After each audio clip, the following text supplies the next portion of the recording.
ഭൂലോകം സൃഷ്ടിച്ച കർത്താവിന് സ്തുതി. പ്രേമത്തെ സൃഷ്ടിച്ച കർത്താവിന് സ്തുതി. കർത്താവിനല്ലേ സ്തുതി? കർത്താവിനാണ് സ്തുതി. എന്തെങ്കിലും കുഴപ്പമുണ്ടോ? ഒരു കുഴപ്പമില്ല. അടിപൊളി പാട്ട്, അടിപൊളി മേക്കിംഗ്, അടിപൊളി ലിറിക്സ്, കാണാനും കേൾക്കാനും അടിപൊളി. പിന്നെ നമ്മുടെ ചിങ്ങമാസത്തിലെ സുന്ദരിക്കുട്ടിയായിരുന്ന ജ്യോതിർമയിയുടെ തിരിച്ചുവരവ്, മേക്ക് ഓവർ, ഒരു രക്ഷയുമില്ല. കുഞ്ചാക്കോബന്റെ ഡാൻസ്. ഈ പ്രായത്തിലും പിള്ളേരെ മാറിയിടാന്ന് പറഞ്ഞ് കുഞ്ചാക്കോബന്റെ ഡാൻസ് ഒരു രക്ഷയില്ല. പക്ഷെ ആർക്കാണ് പ്രശ്നം? ആർക്കൊക്കെയോ പ്രശ്നം.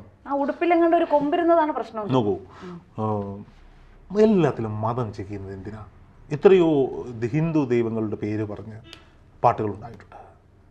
ഇവിടെ ക്യാമ്പസുകളിൽ പ്രിയപ്പെട്ട SFI കൂട്ടുകാർ ഹിന്ദു ദൈവങ്ങളെ എത്ര തവണ ആക്ഷേപിച്ചിരിക്കുന്നു. ശബരിമല വിഷയം ഉണ്ടായപ്പോൾ അയ്യപ്പനെ കൊണ്ടുവച്ച് ക്ലോസറ്റിൽ വെച്ച് പടം വരച്ചില്ലേ? സരസ്വതി ദേവിയെ ആക്ഷേപിച്ചില്ലേ? അന്നേരം ഒന്നും പൊട്ടാത്ത മതവികാരം ചില പാട്ടുകളും ചില സിനിമാ പേരുകളും ഇറങ്ങുമ്പോൾ എന്തിനാണ് ഉണ്ടാകുന്നത് എന്ന് എനിക്ക് മനസ്സിലാവുന്നത്. കഴിഞ്ഞ ദിവസം ഞാനൊരു സോഷ്യൽ മീഡിയയിൽ ഒരു ഇൻ്റർവ്യൂ കണ്ടു. ഒരു ചാനലിൽ വന്ന ഇൻ്റർവ്യൂ ആണ് അത്.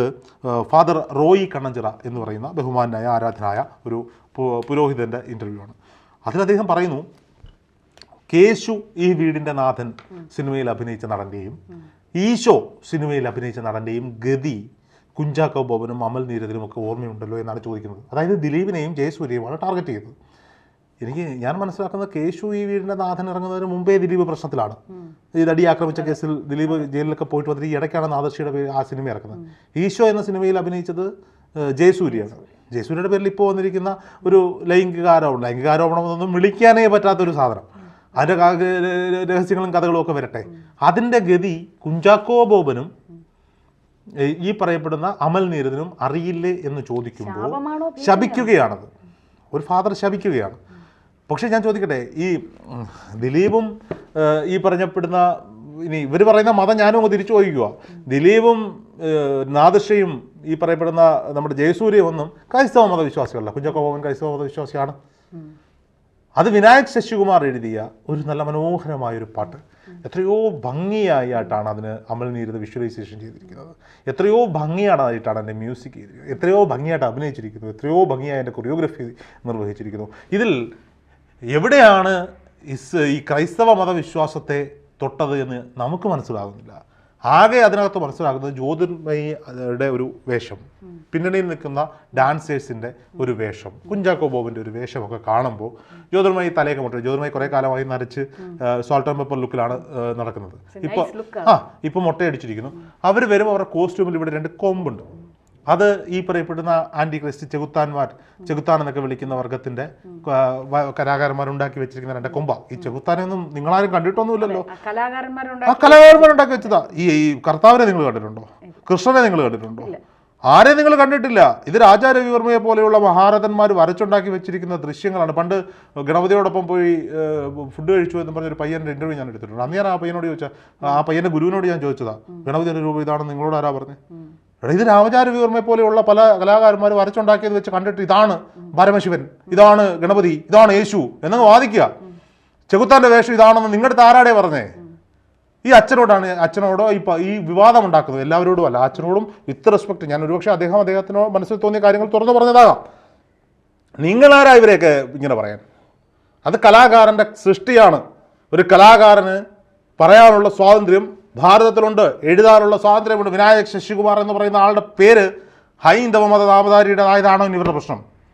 അമൽ നീരദ് ക്രിസ്ത്യാനി അല്ലാത്തതാണോ ഇവരുടെ പ്രശ്നം? ജ്യോതിർമയി ക്രിസ്ത്യാനി അല്ല. എന്നാൽ കുഞ്ചാക്കോ ബോബൻ അവിടെ ഉണ്ട്. എത്രയോ മനോഹരമായൊരു പാട്ട്. ആ പാട്ടിനെ വേണ്ടുന്ന രീതിയിൽ നിങ്ങൾ അതിൻ്റെ വിഷ്വലൈസേഷനൊക്കെ അങ്ങോട്ട് മാറ്റി നിർത്തിയിട്ട് ആ 2 വരി, ലോകത്തെ സൃഷ്ടിച്ച കർത്താവിന് സ്തുതി, പ്രേമത്തെ സൃഷ്ടിച്ച കർത്താവിന് സ്തുതി. പ്രേമമെന്ന് പറഞ്ഞതിൻ്റെ അർത്ഥം കാമപൂരിതമായ ശരീരങ്ങൾ തമ്മിലുള്ള പ്രണയം മാത്രമാണോ? അല്ല. പ്രണയത്തിന് എന്തൊക്കെ അർത്ഥതലങ്ങളുണ്ട്. ആർക്കൊക്കെ കർത്താവിനെ പ്രണയിച്ചുകൂടെ? ഏത് പ്രണയമാ? സ്നേഹം എന്ന വികാരത്തിൽ അമ്മയെ പ്രണയിക്കാം, പെങ്ങന്മാരെ പ്രണയിക്കാം, പ്രകൃതിയെ പ്രണയിക്കാം, കാറ്റിനെയും വായുവിനെയും ഈ പറയപ്പെടുന്ന സർവ്വചരാചരങ്ങളെയും നമുക്ക് പ്രണയിക്കാം. ആ അർത്ഥത്തിൽ ആ വാക്കിനെ എടുത്തുകൂടെ? അങ്ങനെ എടുത്താൽ എത്രയോ മനോഹരമായി കൊണ്ടുപോകാവുന്ന ഒരു പാട്ടിനെയാണ് ഇവർ വിവാദങ്ങളിലേക്ക് വലിച്ചിഴക്കുന്നത്. മതം കഴിഞ്ഞ കുറേ സമയങ്ങളായി ചർച്ച ചെയ്തുകൊണ്ടിരിക്കുന്ന തലച്ചോറിനുള്ളിലേക്ക് പമ്പ് ചെയ്ത് കയറ്റുന്ന രക്തത്തിനൊപ്പം മതം കലർത്തുന്നു. അത് വിദ്വേഷമായി ആളുകൾക്കിടയിലേക്ക് കൊണ്ടുവന്ന് തള്ളുകയാണ്. എവിടെയാണ് ഈശോ എന്നൊരു സിനിമയ്ക്ക് പേരിട്ടാൽ ആർക്കാണ് ഇത്ര പൊള്ളാൻ? ഇതൊക്കെ വിവാദം ഉണ്ടാക്കാൻ വേണ്ടിയിട്ട് പറയുന്നതാണ്. കേശു ഈ വീടിന്റെ നാഥൻ. എടാ, ആ കഥാപാത്രത്തിന്റെ പേരാണ് കേശു. ആ സിനിമയ്ക്ക് പേരിട്ടപ്പോ നല്ല പേരല്ലേ? ദിലീപിന്റെ വ്യത്യസ്തമായ ഒരു കഥാപാത്രമല്ലേ? നാദർഷയെ പോലൊരു സംവിധായകന്റെ നല്ല ഒരു സിനിമയല്ലേ? യേശു ഈ വീടിന്റെ നാഥൻ എന്ന് എവിടെയൊക്കെ എഴുതി വെച്ചിട്ടുണ്ട്. അതിന്റെ ഒരു പ്രാസം ഒപ്പിച്ചവർ കേശു ഈ വീടിന്റെ നാഥൻ. യേശുവിനെ മാത്രമല്ല എല്ലാ ദൈവങ്ങളുടെ പേരും അതിന്റെ കൂടെ ചേർത്ത് ഈ വീടിന്റെ ഐശ്വര്യം നമ്മളെ കണ്ടിട്ടുണ്ട്. ചക്കുളത്തമ്മ ഈ വീടിന്റെ ഐശ്വര്യം, ദൈവങ്ങളുടെ പേരും പിന്നെ മലയാളപ്പുഴം ഈ വീടിന്റെ ഐശ്വര്യം എന്നൊക്കെ പറഞ്ഞിട്ട് പലയിടത്തും നമ്മൾ ഇത് കണ്ടിട്ടുണ്ട്. അപ്പോൾ സ്വാഭാവികമായിട്ടും ഇവർക്ക് എന്തിനാ പൊള്ളുന്നത്? ഇപ്പോഴും ഓർമ്മിപ്പിച്ചോണ്ട് വരും. അവരുടെയൊക്കെ ഗതി നീ കണ്ടില്ലേ? പ്രാകുക. ഇവരെയൊക്കെ കൊണ്ടുപോയിട്ട് നമ്മൾ മറ്റേ പ്രിയപ്പെട്ട ഈ പിന്നെ നമ്മൾ പണ്ട് അയൽക്കൂട്ടം ചേച്ചിമാരുടെ പ്രാക്കെന്നൊക്കെ പറയും. അവരെയൊന്നും അങ്ങനെയൊന്നും പറയാൻ പറ്റത്തില്ല. അയൽക്കൂട്ടത്തിൽ എൻ്റെ അമ്മയും പോകാറുണ്ട്. അവരെയൊന്നും ഇങ്ങനെ പറയാൻ പറ്റില്ല. എന്താണ് ഇവരുടെയൊക്കെ പ്രശ്നം? ആത്യന്തികമായ പ്രശ്നം പബ്ലിസിറ്റി. കർത്താവായ യേശു പഠിപ്പിച്ചത് എന്താ? നിന്നെ പോലെ നിന്റെ അയൽക്കാരനെ സ്നേഹിക്കുക. സ്നേഹം എന്ന വാക്കിലല്ലേ അദ്ദേഹം. അതെ, ഇതിനകത്ത് കുറെ ബൈബിളിന്റെ പണ്ട് മനുസ്മൃതിയിൽ സ്ത്രീ സ്വാതന്ത്ര്യം അർഹതി ആ ഒരു സെന്റൻസ് എടുത്ത് വെച്ചിട്ട് സ്ത്രീക്ക് സ്വാതന്ത്ര്യം കൊടുക്കേണ്ട കാര്യമൊന്നുമില്ല, സ്ത്രീയെ പൂട്ടിയിട്ടാൽ മതി എന്ന് പറഞ്ഞുകൊണ്ട് നടന്ന ടീമിനെ പോലെയാണ് ഇവർ. ബൈബിളിൽ നിന്ന് ഏതോ ഒരു വാചകം എടുത്തുകൊണ്ട് വന്നിട്ട് അതിനെ വെച്ച് ഇതിനെ ന്യായീകരിച്ചുകൊണ്ടിരിക്കും. എത്ര നാര്യസ്തു പൂജ്യന്തേ രമന്തേ തത്ര ദേവത എന്നൊരു സെന്റൻസ് ഉണ്ട്. അത് ഇവരാരും കണ്ടില്ല. ചേച്ചി വലിയ പുലിയായിരുന്നല്ലേ അത്യാവശ്യത്തിന്. എനിക്കിത് മാത്രമേ അറിയത്തുള്ളൂ. അത് വെച്ചിട്ടാണ് ഞാൻ പിടിച്ചിരുന്നത്. എന്തായാലും ഒന്നൊന്നും പറ. എത്ര നാര്യസ്തു പൂജ്യന്തേ രമന്തേ തത്ര ദേവത. എവിടെ സ്ത്രീകൾ പൂജിക്കപ്പെടുന്നു അവിടെ ദേവതകൾ രമിക്കുന്നു. യെസ്, നോക്കൂ, നമ്മൾ വിഷയം വഴിമാറി പോകും. സംസാരിക്കാനാണെങ്കിൽ ഒരുപാട് ഈ നാരീപൂജയെ പറ്റിയും മറ്റ് കാര്യങ്ങളിലേക്കൊക്കെ പോകണം, അതിനകത്തെ പ്രശ്നങ്ങളിലേക്കൊക്കെ പോകണം. അതിനും അപ്പുറത്തേക്ക് ഈ ഒരു വിഷയത്തിലേക്ക് മാത്രം നിർത്തും. അമൽ നീരദിൻ്റെ ഒരു മനോഹരമായ സിനിമ അനൗൺസ് ചെയ്ത് അതിൻ്റെ ഫസ്റ്റ് ലുക്ക് പോസ്റ്റർ വന്നപ്പോൾ മുതൽ ട്രെൻഡിങ് ആയ ഒരു സിനിമ, പാട്ടിറങ്ങിയ ഉടനെ തന്നെ ട്രെൻഡിങ്ങിലേക്ക് പോയൊരു സിനിമ, വിനായക് ശശികുമാറിൻ്റെ മനോഹരമായ വരികൾ, അതിനകത്ത് കൃത്യമായ വിഷ്വലൈസേഷൻ. ജ്യോതിർമയി എന്ന് പറയുന്ന ഒരു നടിയുടെ തിരിച്ചുവരവിനെ പറ്റി എന്താ ചർച്ച ചെയ്യാത്തത്? ജ്യോതിർമയി മലയാള സിനിമയെ സംബന്ധിച്ചിടത്തോളം അപ്പൊ പറയുന്നത് ഞങ്ങളുടെ വിഷയമല്ല. അപ്പൊ നിങ്ങളുടെ വിഷയം അല്ലെങ്കിൽ സിനിമ നിങ്ങളുടെ വിഷയമല്ല. സിനിമയെ വിട്ടേക്ക്. സിനിമയെ നിങ്ങൾ സിനിമയായി കാണുക, കലാരൂപമായി കാണുക, പാട്ടിനെ പാട്ടായി കാണുക. അതിൽ വെച്ചിരിക്കുന്ന ഒരു കോസ്റ്റ്യൂമിന് 2 കൊമ്പുണ്ടെങ്കിൽ അത് ചെകുത്താനാണെന്നും ചെകുത്താന്മാരുടെ കഥയാണെന്നും നിങ്ങൾ എന്തിനാ പ്രെഡിക്റ്റ് ചെയ്യുന്നേ? ഈ ഇടയ്ക്ക് എൻ്റെ അടുത്ത് ഒരു പയ്യൻ വന്നിട്ട് പറഞ്ഞു, സാർ ഒരു വാർത്തയാണ്. ഞാൻ എന്ത് വാർത്തയാ? അത് മലയാളത്തിൽ ഇറങ്ങാൻ പോകുന്ന ഒരു സിനിമയുടെ കഥ എൻ്റേതാണ്. ഞാൻ ഏത് സിനിമ? പേര് പറഞ്ഞു. പേര് പറഞ്ഞപ്പോൾ കഥ എഴുതിയ ആളെ എനിക്കറിയാം. ഞാൻ അദ്ദേഹത്തെ വിളിച്ചു. അദ്ദേഹം പറഞ്ഞു, എൻ്റെ സ്ക്രിപ്റ്റ് നീ വായിച്ചോ? വന്നോ? വായിച്ചോ? അവൻ്റെ സ്ക്രിപ്റ്റ് വായിക്കുക. എന്തെങ്കിലും മാറ്റണമെങ്കിൽ ഞാൻ അന്ന് ഈ പണി അവസാനിപ്പിക്കും. ആത്മധൈര്യത്തോടെ പറയാം. അപ്പോൾ ഞാൻ എന്നോട് ചോദിച്ചു, ഒരിക്കലും സംഭവിക്കില്ല. അവൻ അത്രയ്ക്ക് ധൈര്യത്തോട് പറഞ്ഞിട്ടുണ്ടെങ്കിൽ ഇങ്ങനെയാണ്. ഞാൻ നിനക്ക് തോന്നാൻ കാരണം ആ സിനിമയുടെ പേരില്ലേ? അതല്ല കഥാപാത്രങ്ങളുടെ പേരാ ആണ്. ഞാൻ എൻ്റെ കഥാപാത്രങ്ങളുടെയും പേരതാണ്. ഇവൻ പ്രെഡിക്റ്റ് ചെയ്യുക, ഓവർ തിങ്ക് ചെയ്യുക. കാരണം എങ്ങും ഞാൻ പയ്യനെ കുറ്റം പറയുന്നില്ല. അവന് ഒരുപാട് കാലം കൊണ്ട് കഷ്ടപ്പെട്ടിട്ട് എങ്ങും എത്താതെ ഇരിക്കുന്ന ഒരു ഫ്രസ്ട്രേഷനിൽ ആരോ പറഞ്ഞു കൊടുത്തിടാ നിന്റെ സിനിമയായിരിക്കും അതെന്ന്. ഇവൻ അതുകൊണ്ട് വാർത്ത ചെയ്യാൻ വന്നേക്കുക. ഞാനത് കേട്ടിട്ട് എടുത്ത് വെച്ച് വാർത്ത ചെയ്തിട്ടുണ്ടായിരുന്നെങ്കിൽ മറ്റവൻ്റെ അത്ര കാലത്തെ കഷ്ടപ്പാടാണ് എന്ന് പറയുന്ന പോലെയാണ് ഈ കാര്യം. ജ്യോതിർമയി എന്ന് പറയുന്ന നടി വർഷങ്ങൾക്ക് ശേഷം മലയാള സിനിമയിലേക്ക് കരുത്തമായൊരു ഇതുമായി തിരിച്ചു വരുന്നു. കുഞ്ചാക്കോ ബോബൻ ഈ പ്രായത്തിലും ഇപ്പോഴത്തെ പിള്ളേരെ മാറിക്കട എന്ന് പറഞ്ഞുകൊണ്ട് അവൻ ഡാൻസ് കളിച്ച് മുന്നോട്ട് വരുന്നു. നല്ല രീതിയിൽ വിഷ്വലൈസ്. അമൽ നീരദിൻ്റെയൊക്കെ ഫ്രെയിം എന്നൊക്കെ പറഞ്ഞാൽ ഏത് പാതിരാത്രിയിലും സിനിമ കാണുന്ന ഒരാളെ വിളിച്ചുകൊണ്ട് ഈ ഫ്രെയിം ആരുടെയാന്ന് ചോദിച്ചാൽ പറയാം അത് അമൽ നീരദ് എന്ന് പറയുന്ന ഒരു കലാകാരൻ ഉണ്ടാക്കിയെടുക്കുന്ന ഒരു മേക്കിംഗ്, ആ ഒരു ക്രിയേറ്റിവിറ്റിയെ കേവലം മതത്തിൻ്റെ പേരിൽ തള്ളിപ്പറയുന്ന ഇത്തരത്തിലുള്ള ആളുകളെ നമ്മൾ തിരിച്ചറിയണം. ഇവരും ആഗ്രഹിക്കുന്ന പബ്ലിസിറ്റിയാ.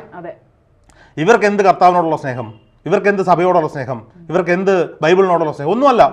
അങ്ങനെയാണെങ്കിൽ ഇച്ചിരി തലയ്ക്ക് ബോധമുള്ള ഈ വിഷയം വന്നപ്പോൾ ഞാനൊരു ഫാദറിനോട് സംസാരിച്ചു. ഫാദറിൻ്റെ പേരൊന്നും പറയാൻ ആഗ്രഹിക്കുന്നില്ല. ഇച്ചിരി പുരോഗമന ചിന്തയുള്ള 19 വയസ്സുള്ള ഒരു ഫാദറാണ്. ഫാദറിനോട് അങ്ങനെ ഒരു പാട്ടിറങ്ങിയോ? ഫാദർ എന്നോട് ചോദിച്ചത്. ഫാദർ സിനിമ കാണുകയും ഈ മീഡിയ ഇൻഡസ്ട്രിയെക്കുറിച്ച് എല്ലാ കാര്യങ്ങളും അറിയുകയും ചെയ്യുന്ന ആ വിഷയത്തിൽ പഠിപ്പിക്കാൻ നോളജുള്ള ഒരാളാണ്.